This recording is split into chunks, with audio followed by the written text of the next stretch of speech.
Well, hello, good morning, everyone. Good day, wherever you are. Welcome to another episode of Raising Children the Kingdom Way. This is Nicole Blake, and this morning I want to talk to you about mark making. What is mark making? How can you support your child to do mark making? So, if this is your first time to my YouTube channel, welcome. If you've been before, if you're a subscriber, please remember to like, share, and subscribe to my YouTube channel. This is all about teaching children the skills of life. So today's skills of life we're going to talk about is mark making. What is mark making? What is the importance of mark making? How does mark making support a child's learning? These are the things we're going to look at today. So first we're going to talk about mark making, and so you've got 5 seconds to share the link with someone. Just tell them, come on board. I'm teaching about mark making. I'm teaching you how to support your child to do mark making. So mark making is a term that we use in early years or for the creation of different patterns. Let's put it that way. It's something that you use when you create patterns, like you draw lines, textures, you know, shapes. It might be on a piece of paper. So, for instance, if I take this piece of paper now and let's say I do like that, and I draw a line, that's a mark making. If I do come down straight, that's a mark making. If I go around, that's a mark making. If I just do like that, it's a mark making. So things like that, that's mark making that I'm doing. I'm making marks on the paper. That's basically what you're doing. And you can do it on the floor, outside in the garden. You can do it in the mud. You have your child playing outside. You take a piece of stick. You have the sand when you go on the beach with the child on the sand. You write in the sand. That's mark making. These are the things that we call mark making. So why is it important, and at what age do children start making do mark making? Mark making starts from as early as your child is learning to feed themselves. You know, sometimes your child is, if you have a baby and in their eye chair, and sometimes you give them their spaghetti and stuff like that, and they put their finger in it and start making a mess, as we would call it as parents. They're doing mark making. They're recognizing that when they use their fingers or their hand to do it, it creates a pattern, it creates a shape. So they're learning from that time how to do mark making. And what I say to you is, don't stop them. Let them do this. And it's important that they do mark making because, like I said, it's how it improves their learning, how it is benefit of it, how it links to their learning. So, guys, let's talk about what is the importance of mark making. So it's not just about early writing skills that they have to learn to hold their pencil or their utensils, but it's important. So mark making is it comes in sense. Remember, I talk about the sand. We talk about children forming shapes in the sand. So it's good for them to play in sand. It's different so they can experience different textures. So mark making supports with different texture.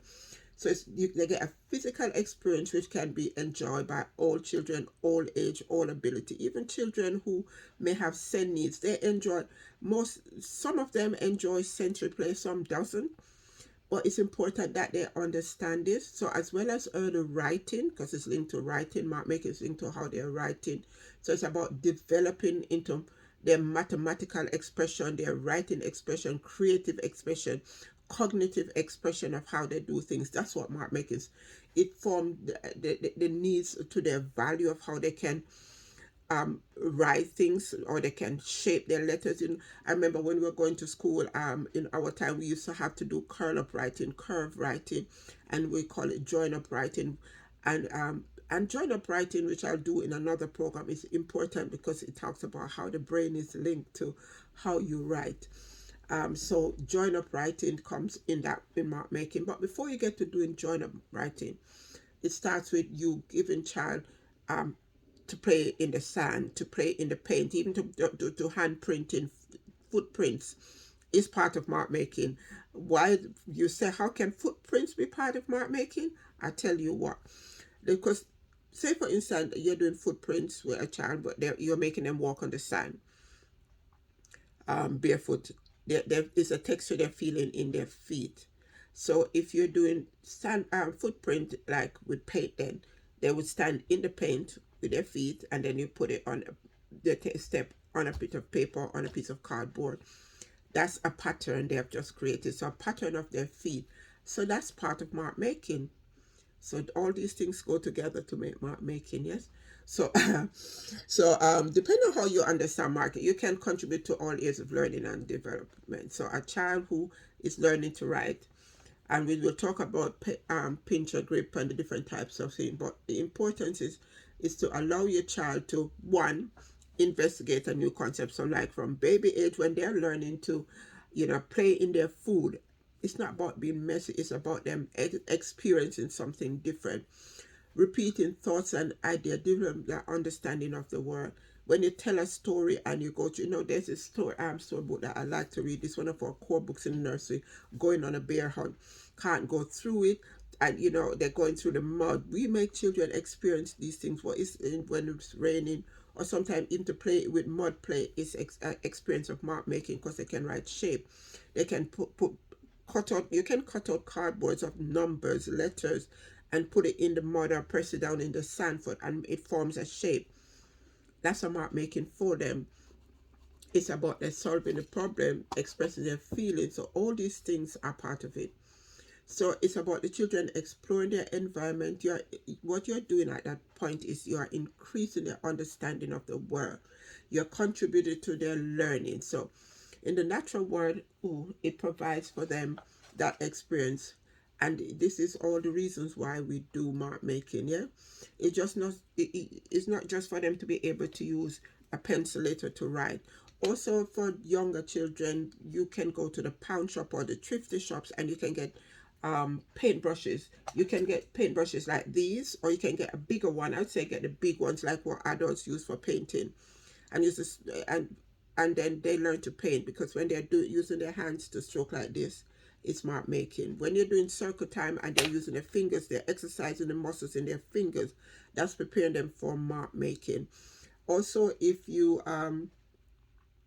let me see my trainer. So when you do exercise, when like the baby learn to pick something up off the floor, or even when they're eating and you do their steam carrots and they learn to pick it up and put it to their mouth, every time they pick something up, that's extending their mark making, because what they're doing is learn to hold things.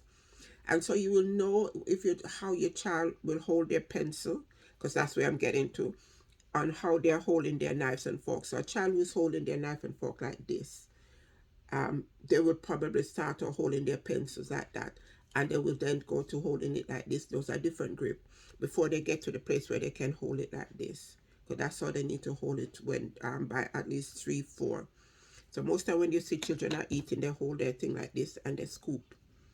That's not a bad thing. They're learning to do that. So all these things, using feathers, using sticks, anything from outside, felt tip, even the pipe cleaners, cotton wool, sponge, your hands, all of these things are things that contribute to mark making. When they're holding even their toothbrush, they hold their toothbrush and they're brushing their teeth. Because remember, it's the muscles in your hands that you're exercising for mark making. So there's loads of different things and opportunities that you can do with your child that mark making. You can do painting. You can get a coconut. You can get just about anything and do mark making with it. Get a melon. You go to the shop and you buy a melon. Let the child help you to scoop out the melon, because they're doing this. It's all part of mark making, because what you want your child to do, be able to exercise the muscles in their fingers so that they can hold their pencils when they get to 3 and 4 to write. But if their fingers are stiff, they can't bend their fingers and have a grip, then their mark making will be affected. So it's not about creating the perfect picture that looks like a tree or animal, or write the perfect O or that, but it's about them being able to hold a pencil. So sometimes what I start off with children, and sometimes we just do like, I'll show you, do wiggly lines like that. I do a wiggly line that goes right across. Can you see that at the top? And I just get children to do that, because sometimes when they're writing, that's what they do. They just do like that, or they do like this, and that's their mark making. And you don't say no, you praise them for that, because they're starting out. So that's my tip this morning. Next week I will do about the different type of grips that children will need to be doing to write perfectly at the age of, say, 3 to 4, so that by the time they start in reception and that they are holding their pencils. But that's the start of what mark making is about. It's about children learning to hold their pencils, and so if you have a piece of paper, you buy a book, you just give it to the child, let them just learn. And you say they're scribbling on it, but they're practicing their mark making. So as early as they can hold a pencil, let them start learning how to do this, because later they have to learn to tie their shoelaces. They have to learn to do their zippers, and all these are important if they're for their fingers. So the zipper, they need to pull it up, need to button up their things. So these are all part of mark making. You can get in the shop, you can get a shoe with laces, cardboard cut off a shoe with laces, and they learn to string through it. They string through cotton reels and stuff like that. It's all part of them learning their mark making skills, because it's all about fine tuning their fingers to hold the pen and the pencil. So that's my tip this morning on mark making. And so guys, if you like my YouTube channel, please like, share, subscribe, tell a friend. The more subscribers I have, the better, because I will get to that number. I'm way far away from it. I'm not even at 50. So guys, if you want to help me to get to 50, if you're a parent, even if you're not a parent and you've listened to my podcast and you like it, please share. It doesn't take anything to share, but the more you share, the more it will be. So this is my podcast for this month. My name is Nicole Blake. And guys, if you have not yet, get my book. This is my book on parenting, The Good Parent and the Happy Child. I'm a parent coach. I do parenting with parents, teach them, give them tips how to do things, and all this mark making and stuff like that is in my book. Healthy eating is in my book.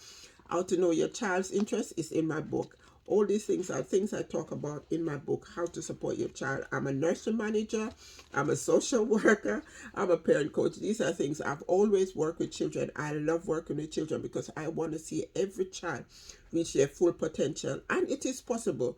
It doesn't mean that every child potential is the same, as you can have 3 children and all 3 children potential are different, but they are unique in their own way. And so therefore child A potential is different from child B, but it's about achieving that, and how do you support your child to achieve that. And that's what I am about, giving you the strategies, the tips, the help, the support, whatever name you want to call it, to get your child to that place. And what I know for fact is that when parents, if your child is in school, when parents work in partnership with the school that their child is in, your child will see a difference. They will see that you're taking an interest, and when you're taking an interest in your child and what they're doing, that child will strive, because it's about nurturing. So guys, if you have not yet come on board, please come on board. And if you need more, I'm going to put my details are in on my website. You can go to my website. It's www.nicoleblake.com, and you can see my work there, or just come to my Facebook channel, or you can DM me and I will get in touch with you if you need support in any area. And so this is my YouTube channel that I talk about how to support parents. This morning it was about mark making. Hope you like it. And just make your comments. You can comment on my channel. Make a comment. Tell me what you think about it. What do you think I need to? If you think there's a something you want to hear about, then drop me a line. Thank you for listening, and I hope you like, share, and subscribe. Thank you so much.